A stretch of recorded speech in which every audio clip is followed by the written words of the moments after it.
شروع اللہ کا نام لے کر جو بڑا مہربان نہایت رحم والا ہے۔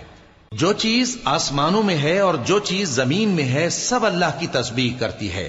جو بادشاہ حقیقی ہے، پاک ہے، زبردست ہے، حکمت والا ہے۔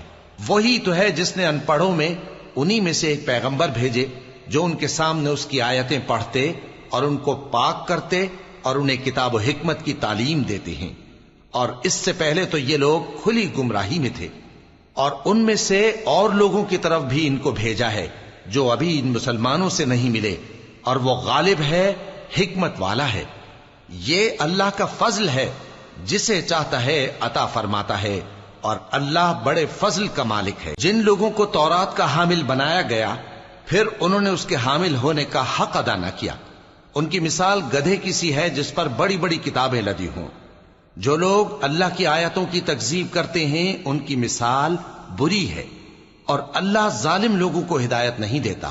کہہ دو کہ اے یہود، اگر تم کو یہ دعویٰ ہو کہ تم ہی اللہ کے دوست ہو اور دوسرے لوگ نہیں، تو اگر تم سچے ہو تو ذرا موت کی آرزو تو کرو۔ اور یہ لوگ ان اعمال کے سبب جو یہ کر چکے ہیں ہرگز اس کی آرزو نہیں کریں گے، اور اللہ ظالموں سے خوب واقف ہے۔ کہہ دو کہ موت جس سے تم بھاگتے ہو وہ تو تمہارے سامنے آ کر رہے گی، پھر تم پوشیدہ اور ظاہر کے جاننے والے مالک کی طرف لوٹائے جاؤ گے، پھر جو کچھ تم کرتے رہے ہو وہ سب تمہیں بتائے گا۔ مومنو، جب جمعے کے دن نماز کے لیے اذان دی جائے تو اللہ کے ذکر کی طرف لپکو اور خرید و فروخت ترک کر دو، اگر سمجھو تو یہ تمہارے حق میں بہتر ہے۔